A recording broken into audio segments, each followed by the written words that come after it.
2, 1. 7 things you probably didn't know you need to know. I'm Jamie East, and this is the Smart 7.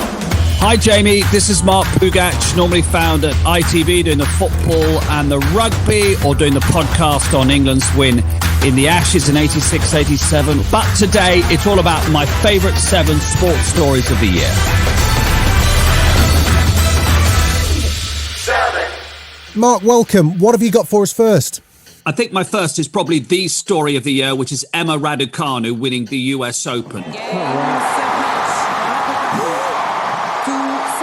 During the Euros, I was watching Wimbledon, and the name Emma Raducanu first came across my sporting knowledge, as it were, and I was watching her with interest. We know what happened at Wimbledon. Then to win at the US Open in the manner that she did, from nowhere, completely under the radar, and to keep her nerve in the final in the manner that she did and win the US Open, I just thought was extraterrestrial. I thought it was off the scale in its achievement. So Emma Raducanu actually is my number 1 achievement of the year. You know, there's a running joke in my team because before my first round qualifying match, I lost my AirPods, and I was basically running around the changing rooms like 3 minutes before my call to go on, trying to find it, but I lost it. And I was thinking to myself, you know what?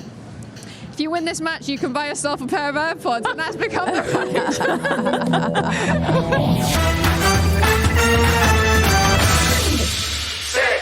What's next, Mark? I love horse racing. I particularly love jump racing. I've presented from the Grand National probably 14 times. And every time I did, I would say to the people I was working with, the day that a woman jockey wins this race will elevate that jockey and this race into a different dimension. It's Rachel Blackmore. And she comes back, and the only sadness is that there isn't a guttural, throaty roar from the entry crowd here to greet her, because this is such a huge moment. Rachel Blackmore, the year of her life, winning the Grand National on Minella Times, was just the most phenomenal achievement. And were it not for Emma Raducanu, that would be my number 1 achievement of the year. But Rachel Blackmore winning the Grand National, the first woman to do so as a jockey. It's an unimaginable feeling. You can't get even close to it, dreaming about how it would feel until it actually happens, you know. And I don't think I can even put into words how that does feel, you know. Number 5 is actually, in a way, quite a serious story, but really important. And it's to do with the Tokyo Paralympics and the Afghan athletes Zakir Kudadadi and Hossein Rassouli, who had to be evacuated from Kabul because of the Taliban having taken over. And it looked like they were never, ever going to get to the Tokyo Games for obvious reasons. But the fact that the international community came together, the international Olympic community, Paralympic community, sporting community, to get them to compete in Tokyo, it really was one of those examples where the participation, the taking part, was far more important than what actually happened on the day. I thought that was a great story. As you can imagine, the meeting was extremely emotional. There were lots of tears from everyone in the room. It really was a remarkable meeting. Having seen images of the athletes being evacuated on a plane on Monday, to see them in person, which is something I don't think we'll ever forget. It underlined the ability of sport to bring humanity together.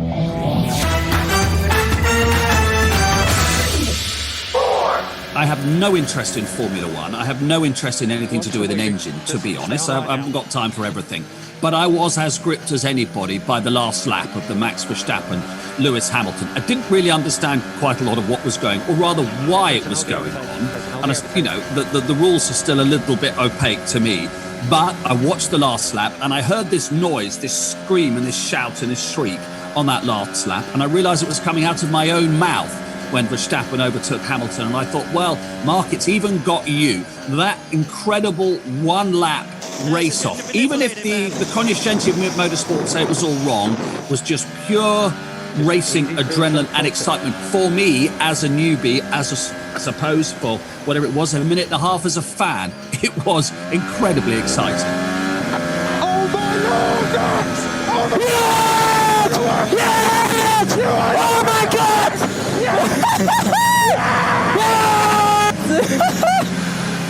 Max Verstappen, you are the world champion! Oh, I'm just speechless, Lewis. Absolutely speechless.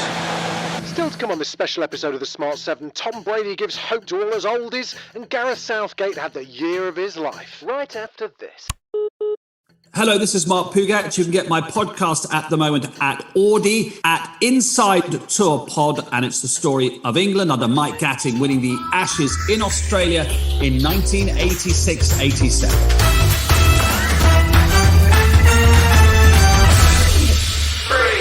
American sport tries its hardest in this country, gets a bit of a foothold. NFL's got the biggest foothold, I think we would all agree. And Tom Brady, aged 44, to win a 7th Super Bowl. It's one thing to be really good at a sport, to get to the top, but then to stay there. You stay there. We look at our footballers in this country, who stay there for 10, 12, 15 years. That's amazing. Tom Brady to be at the top of his sport for 2 decades, to move away from the team with whom he won 6 Super Bowls in New England, to go to Tampa Bay, and then to win a 7th Super Bowl, aged 44, and to beat the young pretender.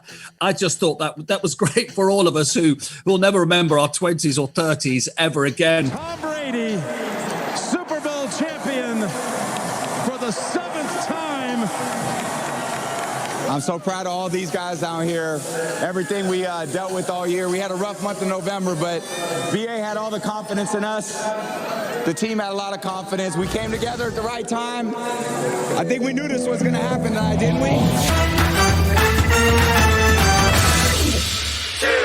A busy year for sport, Mark. What's next on the list? Next for me, actually, I love because it was so unexpected. I've covered half a dozen Olympics and watched Tom Daley winning medals in London and in Rio and thought he's a great Olympian. If he doesn't win a gold medal, so be it. And then what does he go and do in Rio? Wins the 10-meter synchro dive. And you could feel the excitement of the whole country. That, it felt like the boy next door that we'd all grown up with had won. Not only did he win, he then went and showed what a brilliant knitter he was when he knitted that little pouch for his medal. And I just thought it was fantastic. I was so happy for him, did the knitting, made me laugh, everything you want. Sporting excellence and sense of humour, all in one. We are Olympic champions. And I can't quite believe it. It's been such a crazy roller coaster ride I've been diving for 20 years, 4 Olympic Games, and many events and many attempts at trying to win an Olympic gold medal. And this guy freaking rocks up on his first Olympic Games, first time ever competing at the Olympics, and wins gold. Genuinely can't believe it. And it's been so incredible. And for your final story, Mark, I believe it's one you were personally involved in. I was very honoured in 2021 to anchor ITV's coverage of the Euros, and we had the final, obviously, but we had the semi-final exclusively.